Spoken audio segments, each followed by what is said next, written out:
Alright guys, welcome to another episode of Cooking with Shefa. Now, sushi is one of the most versatile dishes in the world, but when I went to Japan and talked to Japanese people about how we eat sushi in Europe, they kind of frowned upon our ways, and I can't blame them because when I had real Japanese sushi, it was one of the best things I ever tasted. And I'm here with a really special guest, the one and only Headhunters, and we're going to do a special episode of Shefa, the Sushi Challenge.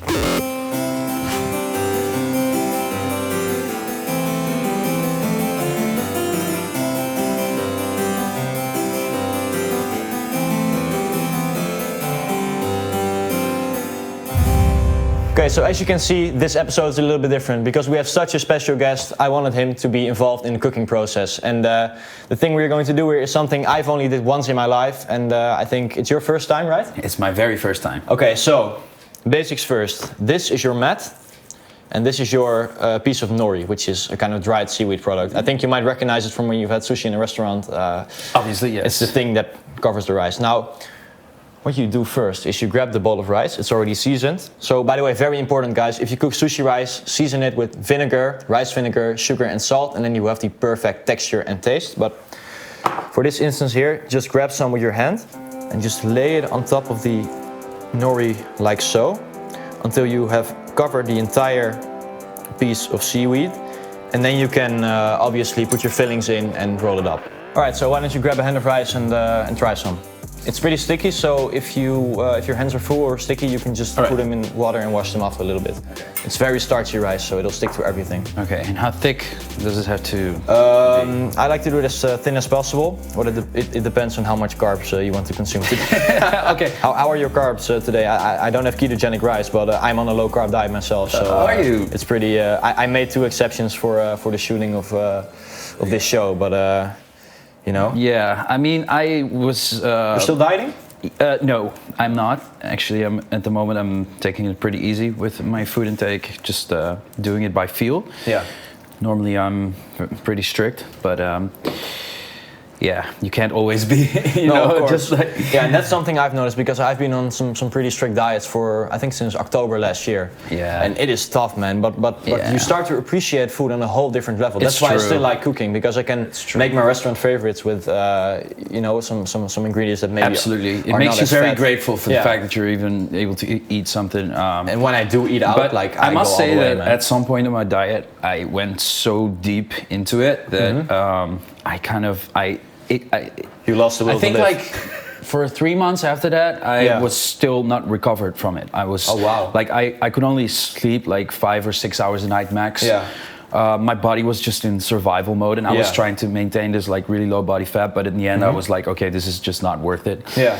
Because like all I could think about was food. Yeah. So how has your disciplined lifestyle affected you musically? Because I guess you've been practicing a lot of piano, way more than me. But does it influence your production process? Yeah, it kind of has, to be honest. Because I must say that right now I'm in this process of finding a new kind of balance, because I've got, during this whole like pandemic, I've also like gotten to know myself a little bit better. And as a creative person, all these ups and downs, right? Sometimes like you feel really creative, but sometimes it feels like a huge burden. Like, mountain you have to climb to be creative again and to kind of outdo yourself again. Like all those, like the bigger your discography becomes, the more fans you have, the more it feels like, whoa, I have to surpass myself again and again. The heavier your backpack gets. That's the and whole throughout the analogy years, like I know this beautiful quote, like some writer said, like with every book I wrote, I died a little more, like, and that's exactly like how I feel sometimes. And I kind of have used some things in life over the years to kind of use it as an escape from actually, being in the studio, sitting in a chair and getting it done. And I have to admit that the whole fitness lifestyle has also been a little bit a part of that. So no carbs is no inspiration, man. That's my whole life philosophy. Like but like if you're, I mean, I spent so much time just like maintaining this lifestyle, and right now I'm at like also kind of a turning point again where I'm like, okay, I have to find the right balance again. I have to, because at the end, if I look at myself, like what was I born to do here, in terms of like my talents and stuff. I don't want to spend most of my life worrying about like my body and stuff. I'm a creative person. I want to put music out and leave a legacy with my music and touch people's hearts. You know, that's the most important thing. So right now I'm kind of really rolling back into that mindset, and I've been really productive in the studio lately, actually. Yeah, me too. But There's so much. I actually, in my experience, the more you do something, the more fun it becomes. Yeah. Really? Yeah. To me, it is. Yeah. Because you become so skillful, and right now I'm noticing in the studio again. When I started picking it up again and making music, I was kind of rusty. You know, I was like looking for, where's this sample at? Where's this plugin at? Like, Cashmere Pack 3. And right now, like yesterday, I had like a 12-hour studio session. Yeah. And I was just like, bop, bop, bop, bop, bop, bop. I was like, so. That is also I felt completely natural again. You know? The thing people always say when they collab with me is sometimes I get into kind of like a trance, and then you shouldn't talk to me, and I'm like clicking, and sometimes when I'm in the studio with Dr. Peacock, for example, he always films me when I'm in that trance, and then I watch how my vision changes and how I'm like alert, and it's really funny to look back at like this creative trance that we have. Exactly. You know? It's insane. That's kind of this flow state where a lot of people talk about, creative people. Yeah. Which is like kind of a magical state. It's like where all your thoughts just come to a complete stop, and you're completely absorbed in what you're doing in that moment, and time just disappears.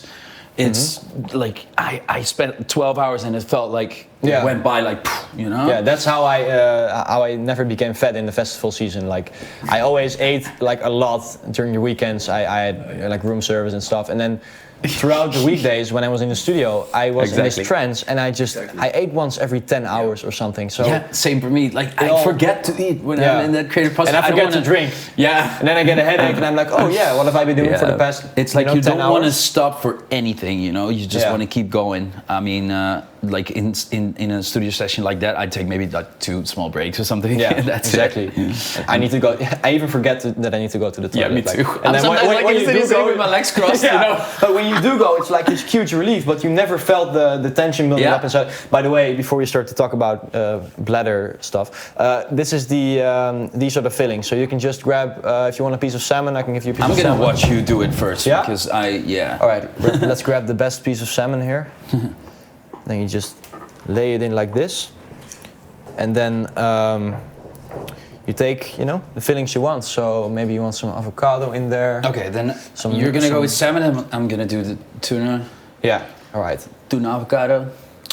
Doesn't sound bad.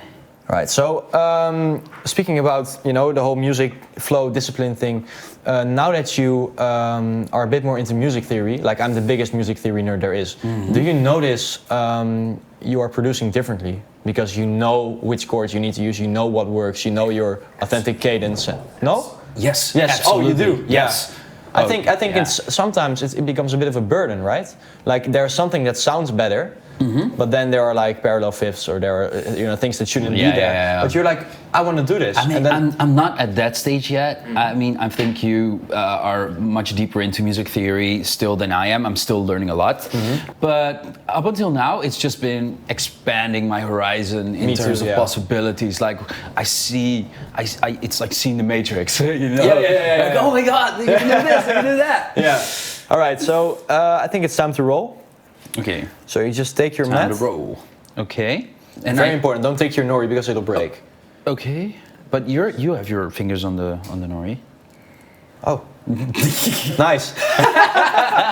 Well, I guess it's to keep the edges in place, but it's sticking, so you probably shouldn't. Okay.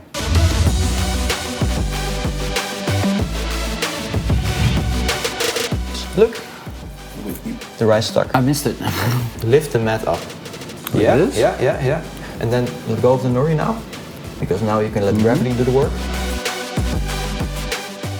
And congratulations, you just made your first sushi roll. I did it! All right, so to you, the first honor of cutting your own sushi roll. Just cut it into however thick you like them, and thank you.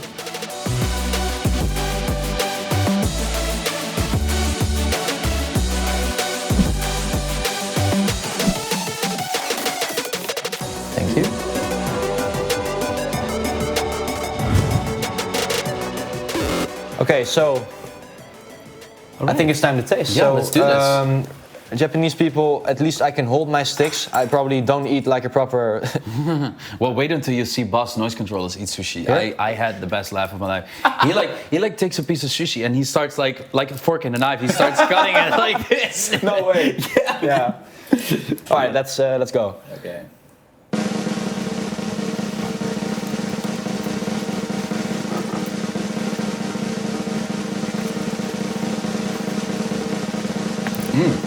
Whoa. That's different. This is actually really good.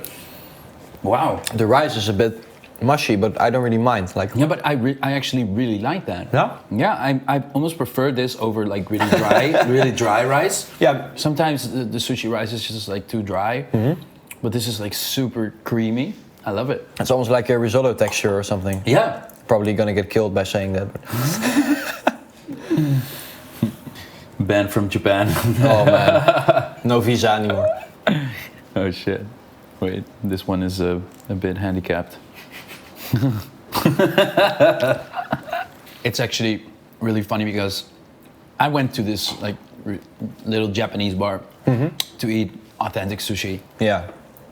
And there, you just get the sushi pieces by one piece. He just makes you like one piece. Yeah, with his hand, and then he puts the fish on top. And he puts some little wasabi and little soy sauce. You Yeah. don't have soy sauce for yourself. He No. just puts it on.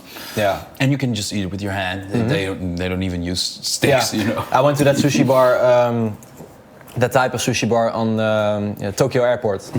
Tokyo Airport, Oh, yes. and this guy was just insane. Like, Yeah? you were struggling. Yeah, I'm struggling. I like think the it's knife stuck to didn't the- go all the way to the bottom. But this guy was just, the same thing. I saw him, and I never saw somebody make sushi, like authentic sushi in my life. I saw this guy just take a hand of rice from this bowl, the exact right amount.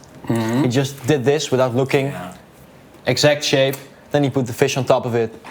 Yeah. Here you go. And then I wanted to grab my sticks. He was like, and he saw that I was a foreigner, of course. But like, it's so. I was waiting for my platter with wasabi and pickled ginger to be, and then dipping the ginger in the soy sauce. Oh. But do you think it's an advantage if you have your studio at home? Because you always had your studio like in your basement, but you don't live there anymore, right? So you go to your work, for example. Actually, to burst your bubble a little bit, I don't think it's a good idea to have your studio. No. Because you get distracted, right? No, it's not. Yeah, but it's a couple of things. You get distracted easily. The couch smiling at you, or the kitchen. Yeah.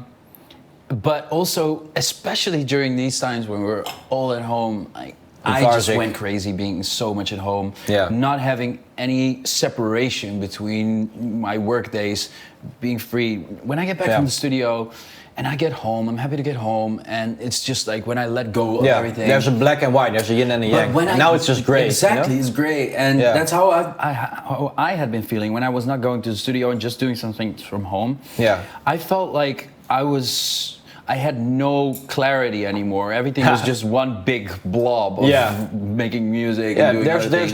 there's no building up and letting go anymore. Huh? This feeling of getting home from work is one of the most satisfying feelings that I know. That you're getting home after, Especially after a really weekend, intense you know? studio day, and your home is just like zen. It's just quiet and. Especially if you have somebody who cares about you at home. Like I used to live with my grandmother, and every time I came home from like a really intense weekend, I had clean sheets. My room was cleaned. There was something to drink already on the on the table. Like that's just the best feeling ever. That's good. And are you very much a loner at this moment, or are you? Yeah, I do live alone, and I must say I really enjoy it, living alone. Like I already enjoyed it when I just moved in. I've been living on my own for 1.5 years now almost, and I thought like I will get sick of this after like a couple of weeks or a couple of months, but no man, really enjoying the loner life. Like I do have to admit I am somebody. It's difficult to live with me. Like I used to leave my trash all around I can totally me, imagine and I it would be used to, very difficult to live with you. But hey, we can also say this about myself, probably. yeah. Yeah. I mean, it's kind of. kind of a thing with creative people. Yeah, that I guess we are we're really hard- extra Yeah.